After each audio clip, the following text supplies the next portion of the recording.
my dear. Welcome back to the deep dive. Great to be here. So today we're jumping into something really fun, I think. Helping little ones, maybe around 5 years old, start learning Spanish.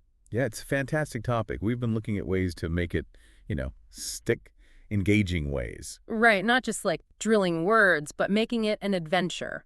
A world of new sounds, songs. Exactly. Our goal here is really to explore methods that are not just effective, but genuinely fun for a 5-year-old. Tapping into how their brains just soak things up. And why Spanish, specifically at this age? What are the benefits we're seeing? Well, the research we looked at really highlights how it opens doors. New stories, different kinds of music. Connecting with new people, maybe? For sure. And being able to sing along to a new song or understand a bit of a cartoon that's huge for them, it builds confidence. It's like unlocking a new level in a game, almost. It really is. And what's interesting is how their brains are just primed for it. They pick up sounds, pronunciation, much more easily than, say, adults do sometimes. Mm-hmm. Less formal study, more play. Precisely. Playful immersion. Every word is like a little discovery. Okay, so let's get into the how. How do we actually do this playful immersion? First up, you mentioned songs. Yes. Songs are, well, they're like little memory spells for kids. Our sources really point to music being a powerful tool. Because they stick in your head so easily, right? Totally. Think about nursery rhymes or theme tunes. Kids just absorb them. So Spanish songs like Los Pollitos Dicen. Oh, the one about the little chicks? That's the one. Or Cielito Lindo. They're catchy, lots of repetition, simple words. And you get those little sounds like pio, pio from the It's not just a word, it's almost tactile. It is. And the ay in Cielito Lindo, it just makes you want to join in. So how do parents use this? Just like play the music? Pretty much. Played it on a phone, a speaker, whatever. Clap along, dance a bit. Maybe sing parts together every day. Doesn't have to be long. And the why behind it is the music itself helps memory. Exactly. The rhythm, the melody, it gives the brain hooks to hang the words on. Plus, it's just enjoyable. Love it. And the idea of a Spanish song party with the family sounds brilliant. Okay, moving on. What about screen time? Cartoons. Cartoons are another great resource, yeah. The sources describe them as these colorful stories that pull kids right in. Which ones work well? Shows like Pocoyo are often mentioned, very simple visually and linguistically. Or Nora la Exploradora, of course. Dora. Everyone knows Dora. Right. And the key there is the simplicity and the repetition. You hear basic words like hola or gracias over and over in context. And the advice is don't worry if the child doesn't understand every single word immediately. Definitely not. It's about exposure. Getting familiar with the sounds, the rhythm.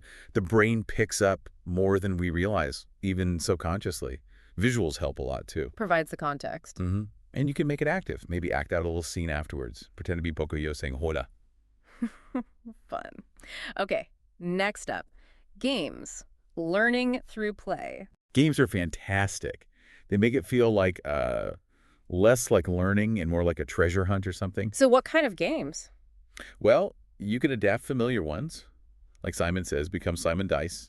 Oh, clever. Or using picture cards. Match the picture of a cat with the word gato. Simple flashcards. Yep. Picture on one side, Spanish word on the other. Or even hide and seek, where you name the object you find in Spanish. Why do games work so well here? It's the engagement, isn't it? Kids are motivated by play, the repetition happens, but it doesn't feel like drilling because they're having fun. Right, and you can just point to things around the house. Mesa for table. See it for chair. Exactly. Your whole house becomes a learning zone. Okay, cool. What about books?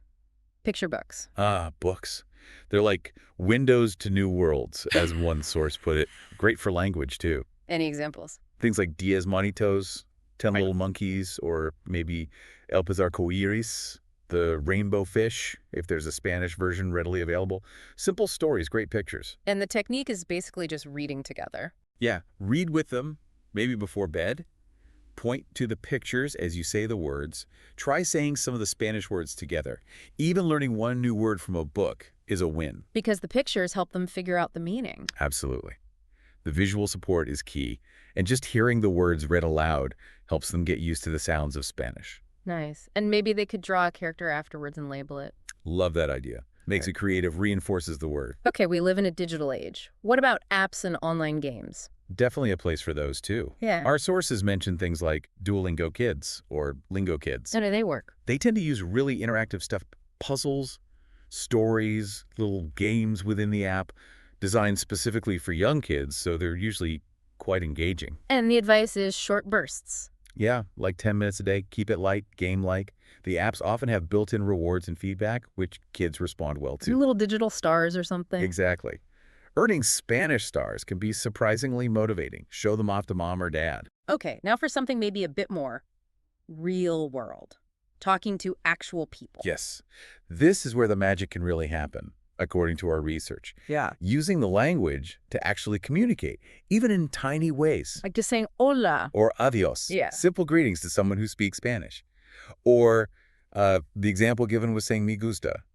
I like it when eating something tasty. Connecting it to a real feeling or experience. Right, it makes Spanish feel alive, Yeah. not just something you learn from a screen or a book.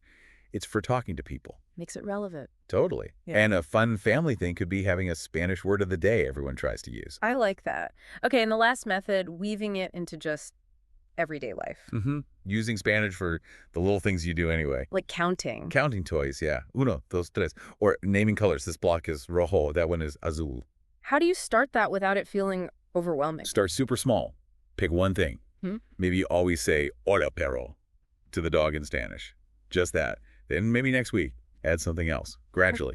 So it just becomes normal. Exactly. It integrates Spanish into their routine naturally. And maybe a sticker chart for using new words during the day. Kids love stickers. Always a winner. Visual progress. Okay, so those are the methods. What about general tips for parents trying this? The big ones that came up were patience, first off. It's okay if they don't get it right away. Every single new word is a little victory. Celebrate the small wins. Definitely. And consistency. Even just 5 minutes every day helps keep the connections forming in their brain. Short and sweet is better than long and stressful. And keep it fun, right? Absolutely critical. Smiles, laughter, that's the best learning state. Don't be afraid to be silly with it. And ask for help if you get stuck. Good point. Okay. Yeah. Why do these methods, the songs, games, cartoons, work so well specifically for a 5-year-old? Well, like we touched on, their brains are just incredibly receptive at that age. Like sponges, really, for language. And these methods use things. Kids already love singing, playing, stories. It doesn't feel like learning in a school sense. It's tapping into their natural inclinations. Exactly. And it's multisensory. They're hearing the words, seeing pictures or actions, maybe even saying or singing them. That combination really helps cement the memory. Makes sense. It's not just abstract memorization. Right. It's active, it's engaging, it's fun. That's the recipe. Could you give us a quick sketch of what a day might look like incorporating some of this? Sure. It could be super simple. Maybe sing Los Pollitos Dicen while getting breakfast ready. Okay. Then maybe later watch one short episode of Pocoyo and just try and repeat maybe 3 words you heard. Hola, adios, pato, whatever it is. Just 3 words. Manageable. Totally. Then maybe before dinner, a quick 5-minute matching game with those picture cards. Cat and gato. Yep. And then at bedtime, read a Spanish picture book, point out one new word. That's it. Woven into the day. That sounds really doable, actually. Not overwhelming at all. That's the key. Keep it light. Any final words of encouragement for parents listening? Just remember how bright these little ones are. They can absolutely do this. Every new word is like they're collecting a shiny gem, I like that image. Yeah. Just keep encouraging them. Celebrate their tries, not just their successes. Let them know you're proud. You're giving them an amazing gift. It really is like planting a tiny seed, isn't it? With a bit of regular, fun watering, it'll grow. Beautifully put. It'll absolutely grow. And hopefully one day soon you'll hear them say, completely naturally, soy incredible. I love it. Well, that feels like a great place to wrap up this exploration. It's been fun digging into this. So for everyone listening, ready to start this adventure, vamos a aprender.